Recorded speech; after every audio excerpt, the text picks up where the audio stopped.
Hello, and welcome to Middle East Focus, a weekly podcast on regional affairs and U.S. policy, produced by the Middle East Institute in Washington, D.C. I'm Alistair Taylor, MEI's editor-in-chief. And I'm Matthew Czekaj, managing editor at MEI.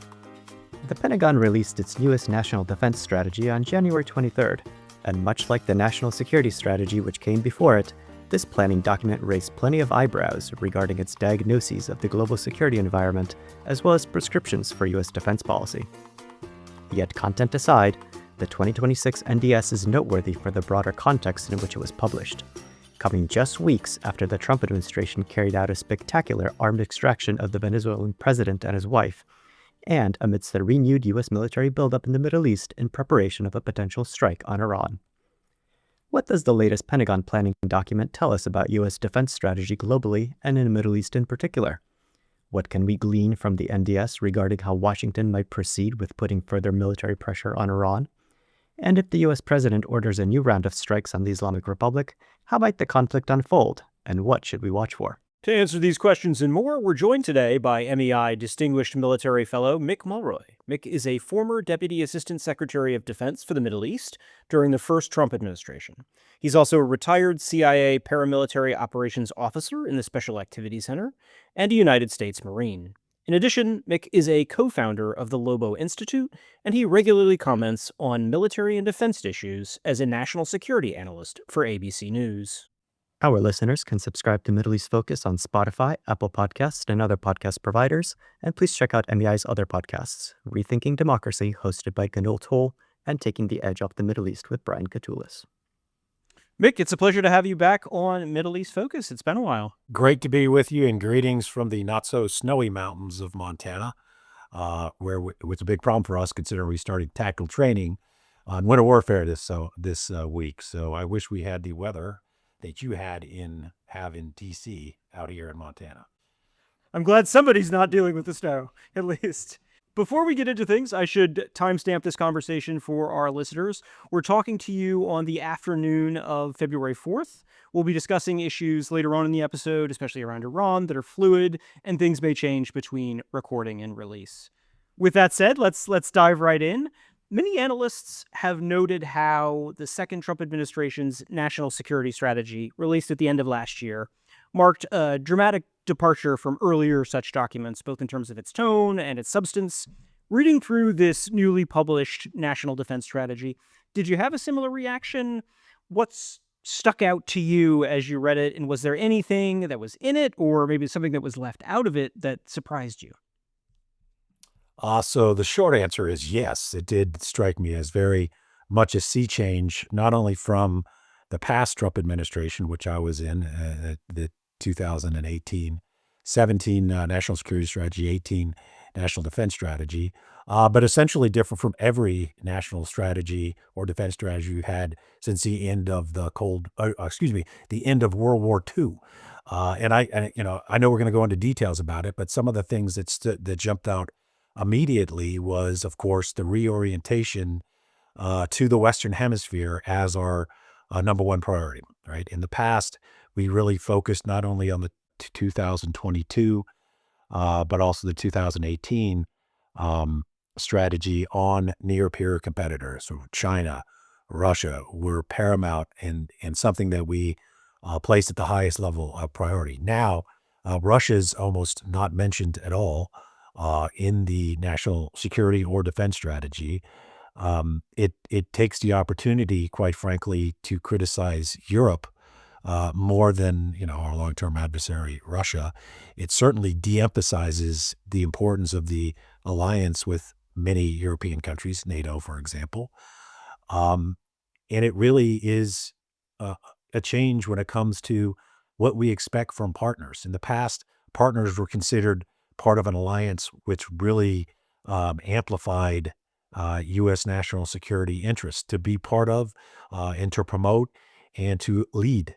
Now, the burden shifting, of course, that's been part of several, but the burden shifting has indicated, at least to many of these long-term allies and partners, that we're much less interested in being in a security alliance with them, and potentially we won't be there if it's really necessary. I'm not saying that's the case, but that's certainly what I've heard from partners around the world, not just in the Middle East, but certainly our partners in the Middle East have voiced this to me. So a lot more to talk about, but that is my first thoughts when I came to reading the National Defense Strategy. No, that's a great place to start. I want to drill down in a little bit more detail on what you see as the key differences and, in some cases, through lines from the two predecessor documents that you mentioned. Let's start with the last one put out by the Biden administration in 2022. How does that differ from the new NDS? So I hit on some of them, but certainly the Biden administration really, as did the first Trump administration, focus on alliances. I worked, of course, at the time for Secretary Mattis. Secretary Mattis is famous for saying many things, but one of the things that it was a constant refrain is the U.S. always goes to war with allies. Always goes to war with allies. We don't go unilaterally. We don't want to go unilaterally. It reduces the overall political strategy of any kind of conflict that the U.S. would be in. And our partners have value. I mean, we saw that with NATO coming to our assistance after 9/11 for 20 years in Afghanistan and even Iraq, even though obviously many would argue that had nothing to do with 9/11. But the only time Article 5 was utilized was for the United States. So I think there is a change, certainly from the Biden administration and the first Trump administration, in how it views alliances. This is much more unilateral focused. They talk about Israel being a key strategic and ideal partner. I think that, Israel is a strategic and very important partner, but certainly to say that, but not recognize just how significant the NATO alliance has been for the United States and for keeping peace relatively in the world is really just kind of surprising to me. So that would be the biggest shifts, I think, when it comes to, and of course, this many would say overemphasis on the Western Hemisphere and homeland defense. Every country's priority is their own defense. For a country who is, in my opinion, is and should be the leader of the free world, strategies are more about that, not so much about just defending our own homeland. That's very important. I would agree that it needs to be acknowledged. I agree we should have significant border, security.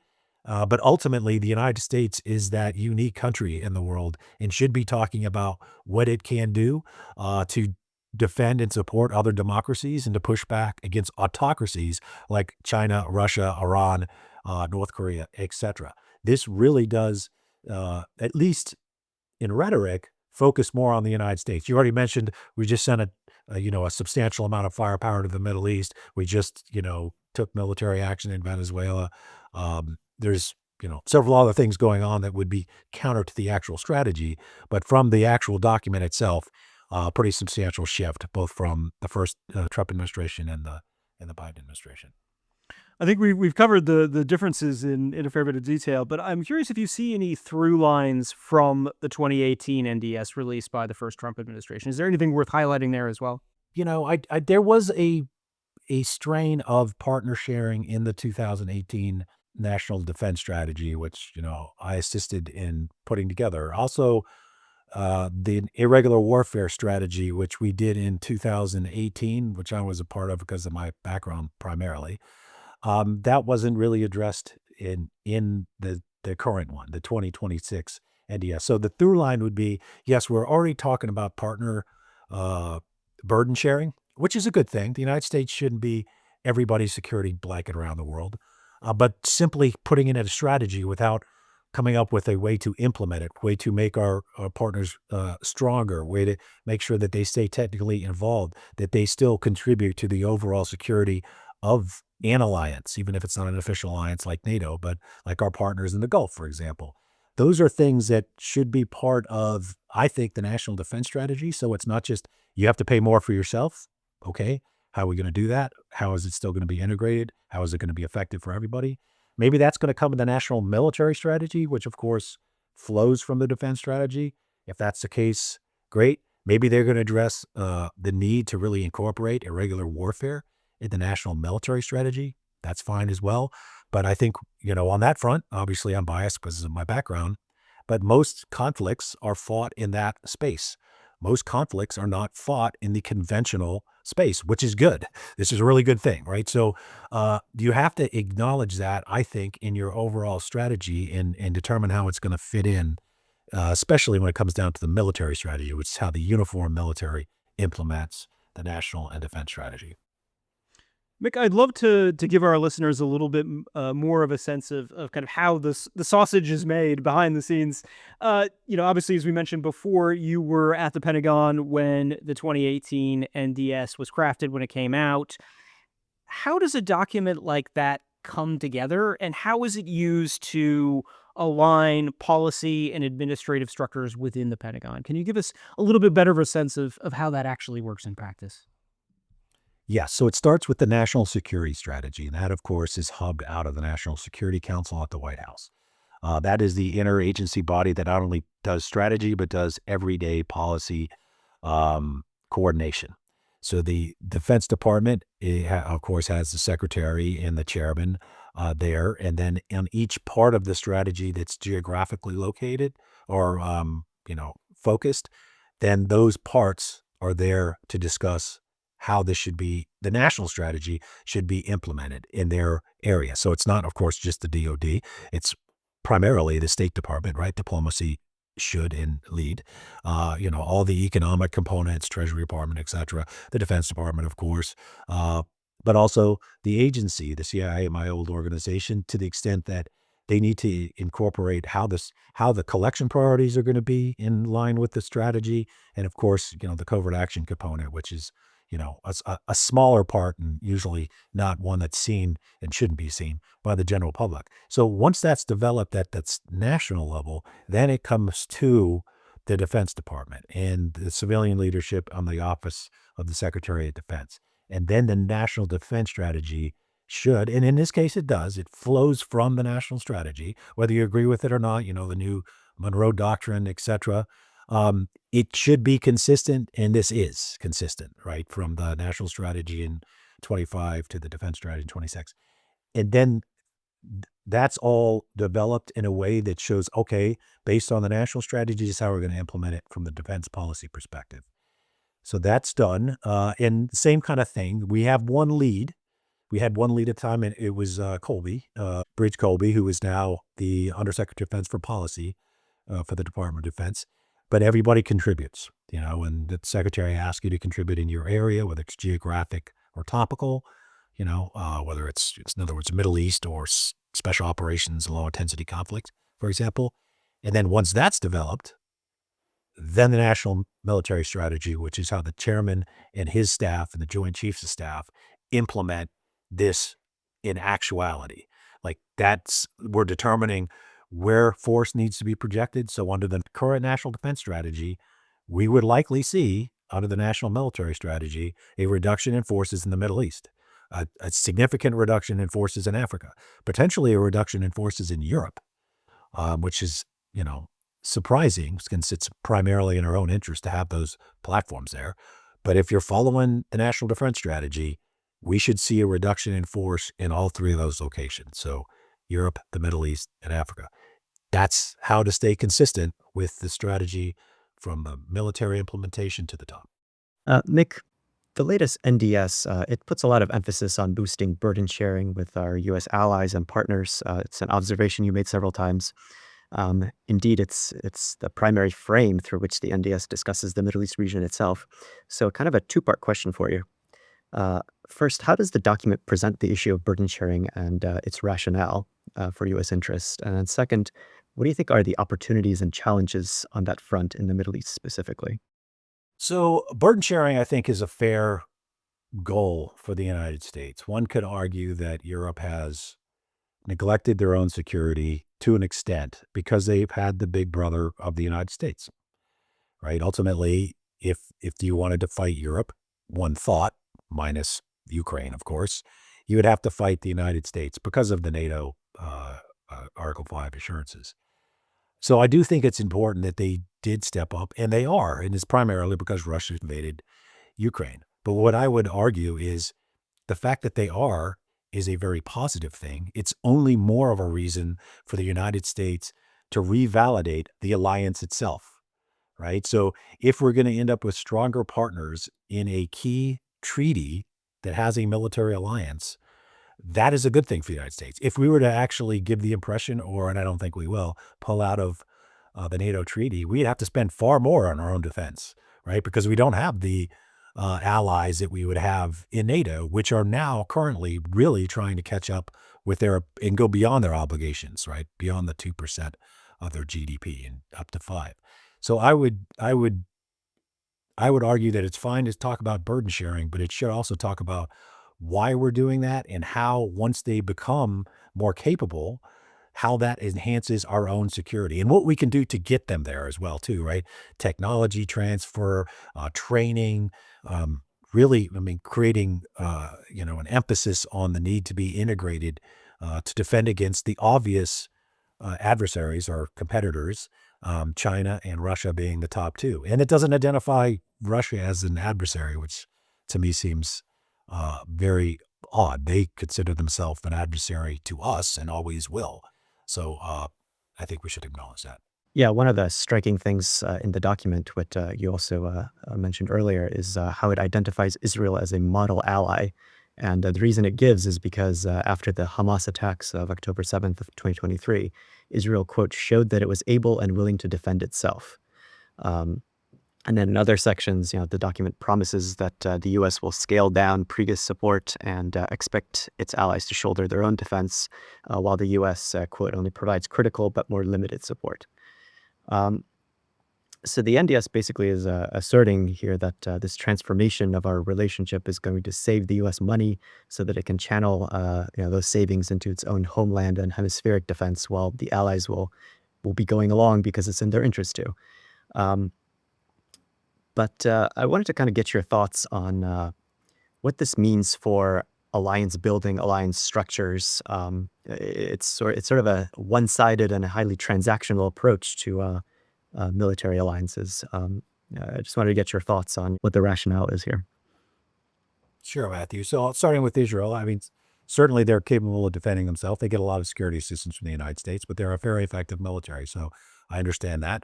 Not sure how we couldn't, if we're going to be calling out partners that are very capable of defending themselves, miss Ukraine, right? So Ukraine essentially has gone toe-to-toe with one of the world's superpowers, Russia, for years, right? So vastly outnumbered, vastly outspent. And obviously it was instigated by Russia, and they've proven to be an extraordinary, they are the most effective military force in Europe right now. The largest, most capable, and most experienced. So I would, if you're going to highlight Israel, which is fine, why not highlight the country who has fought a world superpower to a standstill, right? Without the full support, or especially now that I think they should be getting from the United States and from Europe.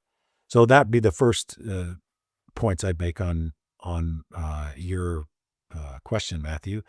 On alliances, I think there has to be more, and this could happen in the national military strategy, although alliances are generally done in defense strategy because that's policy. So what is a new alliance is going to look like? We've made for example, once Iran struck Al Udeid, right, after the 12-day conflict, we being President Trump, the White House, made a essentially executive order that gave Article 5 type security assurances to Qatar. I'm not saying that's necessarily a bad thing. We have this thing called major non-NATO allied status, and Qatar is part of it. But we just essentially gave an executive order that is, kind of, one would argue it doesn't, but kind of says we're going to come to your defense if you're attacked. For one of many partners in the region. Generally, alliances are more than just a transactional, bilateral, agreement. When in the first administration, we focused on what was called the Middle East Security Alliance, especially the Pentagon, and that was trying to get, integrated air and missile defense, maritime domain domination, or at least control, all these things that are in interest for all the partners in the Middle East, right? And if they work together, it benefits all the countries involved, including the United States, which has substantial military assets, at least for now, in a lot of these countries, Qatar, Saudi Arabia, Bahrain, for example. So alliances, I think, are better served if it's done collectively with a comprehensive plan for how it would work and why it's of interest to every country, instead of this, okay, you were attacked because of this, and so now we have a security agreement. Not saying that's necessarily a bad thing, but probably better to have a broader view. Yeah, it's actually interesting that you brought up the Qatar Defense Pact example, because if you read the defense strategy itself, it doesn't ever really say that the United States will come to the defense of any of its allies. Instead, what it seems to be saying is that it will arm them through arms sales, not necessarily even any sort of military aid. It will help, through defense industrial collaboration and intelligence sharing, and perhaps certain other limited forms of support. And but beyond that, all of our partners are kind of on their own in terms of protecting themselves and dealing with potential threats in other parts of the world outside of the Western Hemisphere. I suppose the question there is one of the strengths of NATO, to some degree, is that those partnerships go beyond that. They actually involve a lot of joint training, both between our allies and the United States, but also amongst themselves. And the approach that the NDS seems to be presenting is kind of the opposite of that, where the United States, sells weapons to these countries, but they're kind of all on their own and they do their own thing. And I'm wondering, can the United States maintain the kinds of leverage and incentives to make sure that, as they are acting on their own, they are still acting, kind of aligned in the same interest with the United States? Good question. I mean, obviously, arms sales is just part of a much broader strategic view of alliances and military partnerships. If it's just it in and of itself, it's just a business transaction. The companies in the United States want to sell as many products as they can, right? It's fine. It's capitalism. It's a free market economy. The preference in the types and most advanced weapon systems should be aligned with our alliances, right? Should be actually promoting what we hope to promote, which isn't just the sale of weapons and aircraft, for example. It should be, we want to have a comprehensive defense of which any of our adversaries, current or future, would not want to attack us, simply because we present such a strong front that our countries are all more secure from it. So it should go well beyond intelligence sharing and just providing, access to advanced weapon system, which is economically in our interest. Again, there's not a problem with that, but it has to be more than that. And I think because we are sending the message that we're less likely to come to the defense of some of our allies, certainly in Europe, we might be on the verge of some kind of new arms race. Today is the end of the New START treaty. Today, it's over. It wasn't extended. So we could see plenty of countries, including the countries that are in it, Russia and the United States, now looking to purchase or develop more nuclear weapons, well beyond the caps that were in the New START treaty, which was like a little over 1,500 deployed nuclear weapons, and then several thousand launch and delivery systems. That's now not a restriction. So we can start testing, and presidents even made reference to this already. But it's not just the United States. When do our allies start going, well, I don't know if the United States is going to come to our defense, even in NATO. We need nuclear weapons. We're hearing this. This isn't just Mick Mulroy talking. There's plenty of European countries that are like Scandinavian countries, for example, going, yeah, we might need a nuclear weapon. Just yesterday, they released media reports that Canada is thinking about getting nuclear weapons. And these are friends, right? So then other countries might, well, if I can get it somehow, then maybe I should as well. So we might, this hesitation to be like firm in our commitments to treaties, which is one of the supremacy clause of the Constitution actually required, but even other allies, giving them the impression that we might not be there if needed, is going to, I think, create new military alliances, which are also based on economic ties, and then also a need to get the type of weapon systems that they fully feel they can defend themselves.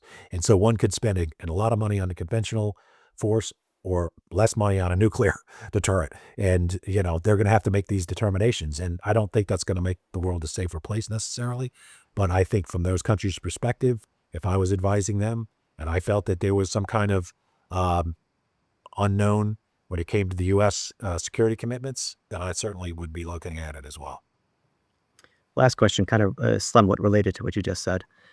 This one sentence really jumped out at me. It says, finally, we will be clear with our European allies that their efforts and resources are best focused on Europe, end quote. So if you were to read that literally, does that mean that the U.S. no longer is interested in European involvement in, for example, the anti-ISIS coalition or Red Sea maritime security or even anti-terrorist missions in North Africa and the Sahel? So I think they would say no. They would like them to contribute to all those things. But, that's also taken in the context of this, which is unusual for sure, but the discussion on domestic European policy, right? Particularly as it comes to migration, and essentially scolds Europe for allowing what they call unmitigated, I don't know if the right exact term, but unmitigated migration into Europe and how it's changing Europe. And I think that context is what they're talking about. Focus more on yourself, and getting yourself in order. Very unusual for any strategy to talk criticism about domestic policy, not only of another country. I mean, if we're going to do that, I mean, think about all the domestic policies we completely disagree with around the world, but of our historically key allies in Europe. Nick, shifting gears somewhat, as we mentioned at the top of the episode, there have been a number of dramatic military operations over the past year during the first year of the Trump administration. Operation Midnight Hammer, the June 2025 U.S. strike on Iran's nuclear program, the capture of Venezuelan President Nicolas Maduro, the Christmas time strike on terrorist targets in Nigeria are but a few of those. They all seem to point to a common theme, though, that President Trump and his administration appreciate sort of quick, showy demonstrations of force without necessarily the sort of follow through or a need for a longer term post conflict commitment. The NDS, the new NDS, the 2026 one, arguably kind of echoes those same preferences. Do you think that's fair to say? Is that a fair assessment? And what do you see in your professional judgment as the sort of through lines between all of these operations? And what does that tell you about how the administration views and uses military force? Sure, Alistair. So, I mean, if you're looking at each individual operation and then looking at it in light of the new strategy, one could say it's a bit inconsistent, right? So we're supposed to be defending the homeland, and obviously the campaign promises of not being involved in foreign wars. And then we're, even to a limited extent, as you point out, rightfully, very limited. But one could argue that it's just not consistent with the campaign promises and the overall concept of focusing on the homeland and the Western Hemisphere primarily. That said, Israel, of course, had decided that they were going to take those strikes against Iran. When it comes from a practical military perspective, the biggest threat for our operations with air and missile defense, the Israelis already took them out. So, I mean, I supported it for what it's worth because we wanted to degrade, not obviously completely destroy, or we would have, but we probably didn't, but degrade substantially their nuclear capability because they had gone well past the enrichment percentage for civilian nuclear purposes. It was 60%, right? So en route to a weapon. So I understood from a practical matter why we'd want to use that particular time to do that strike, right? Risk to the force was extraordinarily high until Israel essentially wiped out their air and missile defense and their air force, right? So that made sense to me. Specific to Venezuela, I mean, it certainly focuses on the Western Hemisphere. Yes, the person was indicted. Maduro was indicted. Yes, it was similar to the operation to get Noriega. I guess they could say the overall strategy, of course, is to exert dominance in the Western Hemisphere. I think that's exactly what they intend to do. It shouldn't be that difficult. But what I'd also point out is we talk about, dominating the Arctic, right? I don't know that it's really helpful for the U.S. to talk about domination, but certainly we want to compete with those that we view as near peer, right? the Arctic, other than the fact that the Western Hemisphere, if you go to the top, touches the Arctic, is about near peer competitors, right? So, the people that helped write the 2018, and I'm sure the 2022 would say, well, that's the point. The Arctic is also about near peer competition, yet you've essentially left out much of a discussion on Russia itself, which is probably our biggest competitor for Arctic resources, right? So, again, part of it's rhetoric, but I would say we do need to focus on those who certainly focus on us. The Arctic, by the way, is very important, although we have all we need to when it comes to our treaties with Greenland to do that. Certainly don't need to have the rhetoric of actually, attacking a NATO ally. But I would say that the strategy is in line with what President Trump said. The activities, one could argue, is not so much, but we'll see what happens. I don't think these negotiations are going well between the United States and Iran. It looks like Iran's going to play the same games with, it can't be in Accra, it has to be in Muscat. No, it can't be in Muscat. And, there's only so much that I think this administration is going to put up with before all of the military power that's been projected to the Middle East needs to be used or sent home. So I think we're heading to that, and that, one could argue, is not consistent with the diminishment of the importance of the Middle East in the national defense and national security strategy. I did, Mick, to that point specifically, I did think it was notable that unlike in the national security strategy, the NDS actually does devote a fair bit of space to talking about Iran and the sort of challenges that it presents. It paints a pretty mixed picture, though. It kind of, on the one hand, says that the U.S. obliterated Iran's nuclear program, that the regime is weaker than ever, and that its proxies in the Axis resistance have been similarly devastated. But it also says that Iran is kind of intent on reconstituting its conventional forces, and its proxies may basically look to do the same. I'm curious, do you think the NDS gets it right when it comes to the current threat from Iran and the Axis? How do you view the situation? Well, I certainly think Iran's a big threat. So I think it should be addressed as that. I mean, the hyperbolic, it's been completely demolished or devastated. I think that almost is counter to your strategy, right? So if it's demolished and the proxy forces are destroyed, then, what's with the focus, right? So I think you almost counter yourself when you use those type of language, which we all know is exaggeration. But to the point of what they're saying, Iran is on the back foot. I mean, they have seen substantial protests. I mean, these are beyond many of the protests in the past because of the dire economic circumstances that are going on in Iran right now. So it's not just the focus on obviously women's rights or ethnic groups in Iran. It's everybody. It's all those plus everybody that's impacted by the economy, which is everybody except for the higher regime. So I would agree with the assessment that the Iranian leadership is on the back foot. I would also agree we did degrade their nuclear program. I'd also agree that Israel did a exceptional, IDF especially, and Mossad did an exceptional job degrading Hezbollah, for example, obviously Hamas. So those are all true, but it's also talking about things that have already happened. A strategy is supposed to project, our goals for the future. So I would say that Iran is definitely a regional threat. We should focus on it, but I'd also say that means we don't necessarily reduce our force in the Middle East or Europe. And remember, Europe, our force in the European theater is beyond just the need to protect our interest in Europe.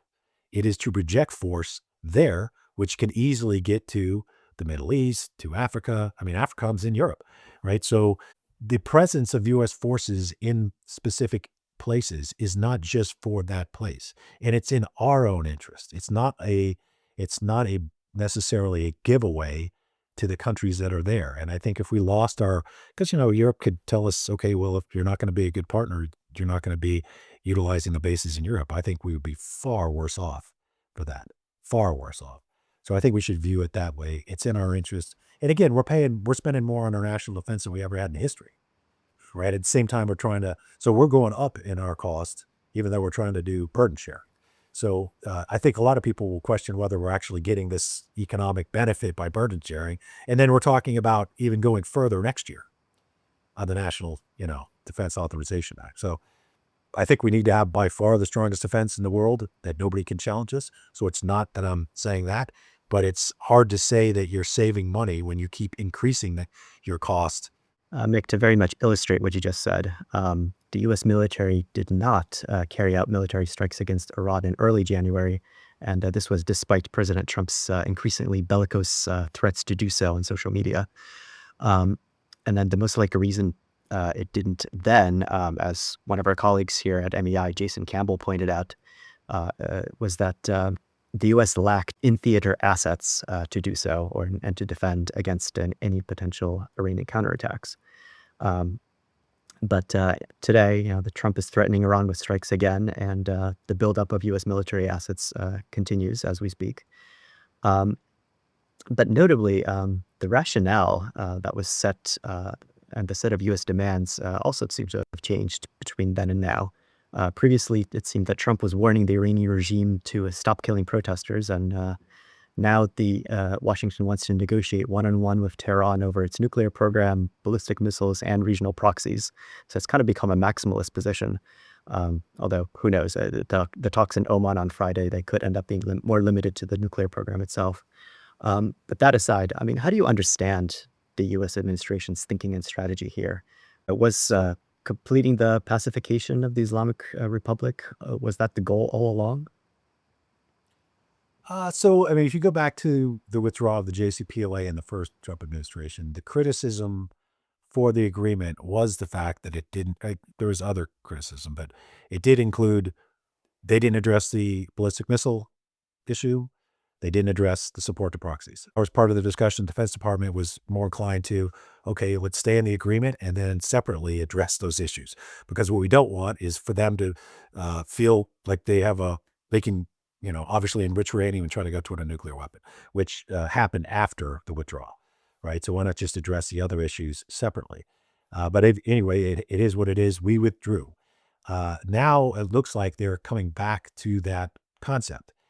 That could keep Iran, who I think would be very hesitant to concede much on the ballistic missile front or the proxy front, from actually getting to another nuclear agreement that could have been more ironclad than the first one. So I don't know if this is a negotiation strategy, going with a maximal position and then accept that they might only get an agreement on the nuclear front. And maybe that's the case. And one could argue that that makes sense. But if it's a hardline maximal position, like you said, Matthew, then it's likely we won't get to a new agreement and that we will see strikes. On the force projection issue, I would agree that I think there was a delay because, one, we needed to get the aircraft carrier, the Abe-Lincoln aircraft carrier strike group, and a lot of these air and missile defense systems, particularly the THAAD. The THAAD I think there's about 8 in the world. I think there's 3 deployed, maybe 1 in Israel. I'm not quite sure where they are. We try to keep that somewhat hidden, but it takes a lot of effort to take a THAAD system from the United States and put it in LOD or wherever we're going to place it. So that is also probably a reason for the delay. So we saw as you pointed out, the statements by President Trump about the protesters, and then this huge gap. I think a lot of that was repositioning military assets. We've shifted a ton to the Western Hemisphere, the Caribbean, more so than decades. We still prioritize the Indo-Pacific under the new National Defense Strategy, right?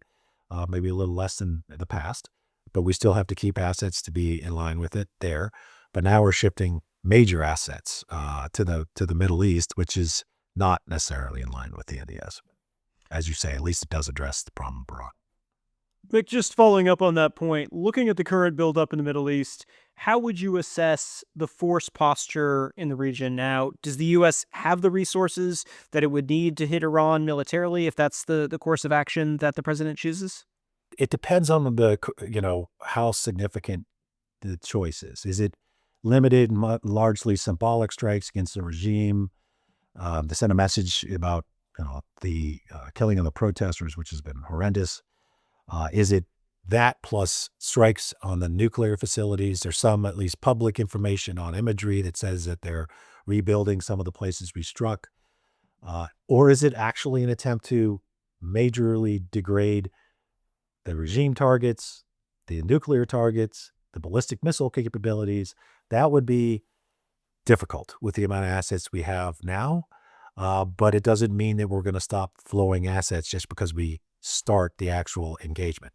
It could be a running start, if you will. We start with what we have, and there's a lot of destroyers with, a very extensive array of guided missiles that are already in the region. So this could start, and then it could increase. It just depends on, well, two things: what the president ultimately decides, but also the response of the Iranians, because we saw yesterday, probably symbolic, but I think they're sending a message. They sent a Shahed drone at the USS Abe Lincoln. Just so everybody knows, there's about 6 layers of defense to get to an aircraft carrier, and I don't think this had any chance of doing it, but it was targeted at the aircraft carrier. And I think that was a message that Iran sending the United States. This isn't just going to be launching a bunch of missiles to get shot down on the way to Israel. We're going to go after you. We're going to go after naval assets, which are somewhat vulnerable. Great defenses, but they're still vulnerable.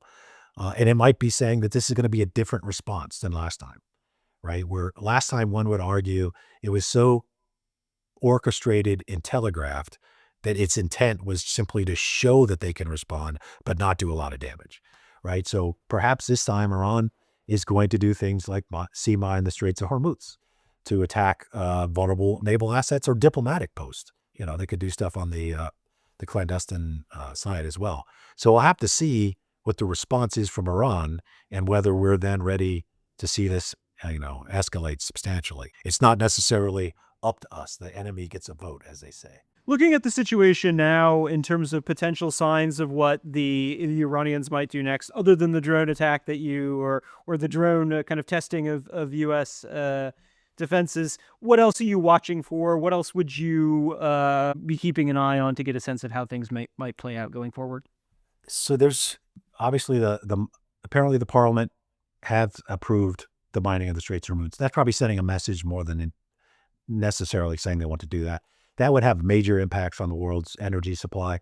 Not so much impact in the United States, quite frankly. It's mostly the Indo-Pacific that gets impacted. And it would impact Iranian shipment of oil, even though it's illicit, right? So I don't know if they're going to do that. But there's also a discussion that the U.S. might do some form of naval blockade. So you put those two together, maybe that's to prepare to clear the straits.